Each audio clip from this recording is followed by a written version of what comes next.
بسم الله الرحمن الرحيم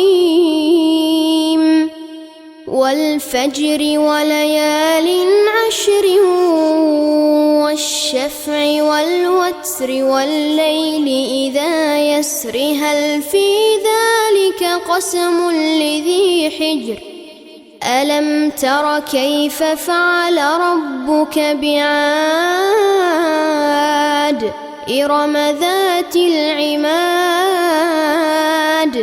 التي لم يخلق مثلها في البلاد وثمود الذين جابوا الصخر بالواد وفرعون ذي الأوتاد الذين طغوا في البلاد فأكثروا فيها الفساد فصب عليهم ربك سوط عذاب إن ربك لبالمرصاد فأما الإنسان إذا ما ابتلاه ربه فأكرمه ونعمه فيقول ربي أكرمن وأما إذا ما ابتلاه فقدر عليه رزقه فيقول ربي أهانن كلا بل لا تكرمون اليتيم ولا تحاضون على طعام المسكين وتأكلون التراث أكلا لما وتحبون المال حبا جما كلا إذا دكت الأرض دكا دكا وجاء ربك والملك صفا صفا وجيء يومئذ بجهنم يومئذ يتذكر الإنسان وأنى له الذكرى يقول يا ليتني قدمت لحياتي فيومئذ لا يعذب عذابه أحد ولا يوثق وثاقه أحد يا أيتها النفس المطمئنة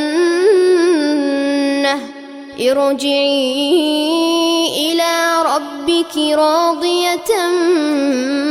مرضية فادخلي في عبادي وادخلي جنتي.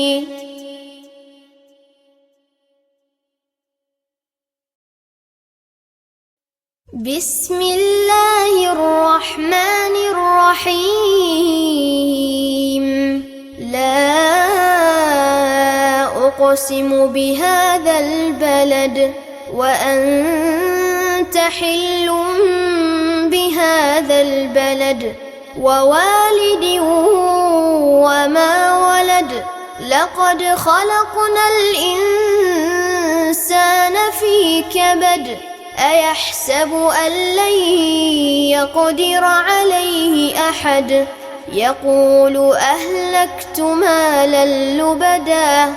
أيحسب أن لم يره أحد ألم نجعل له عينين ولسانا وشفتين وهديناه النجدين فلاقتحم العقبة وما أدراك ما العقبة فك رقبة أو إطعام في يوم ذي مسغبة يتيما مسغبة أو مسكينا ذا متربة ثم كان من الذين آمنوا وتواصوا بالصبر وتواصوا بالمرحمة أولئك أصحاب الميمنة والذين كفروا بآياتنا هم أصحاب المشأمة عليهم نار مؤصدة.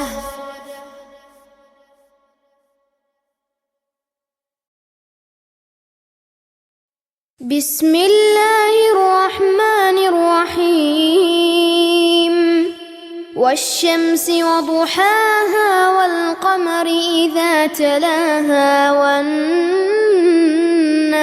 إذا جلاها والليل إذا يغشاها والسماء وما بناها والأرض وما طحاها ونفس وما سواها فألهمها فجورها وتقواها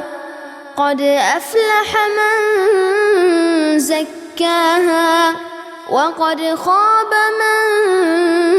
دساها كذبت ثمود بطغواها إذ انبعث أشقاها فقال لهم رسول الله ناقة الله وسقياها فكذبوه فعقروها فدمدم عليهم ربهم بذنبهم فسواها ولا يخاف عقباها.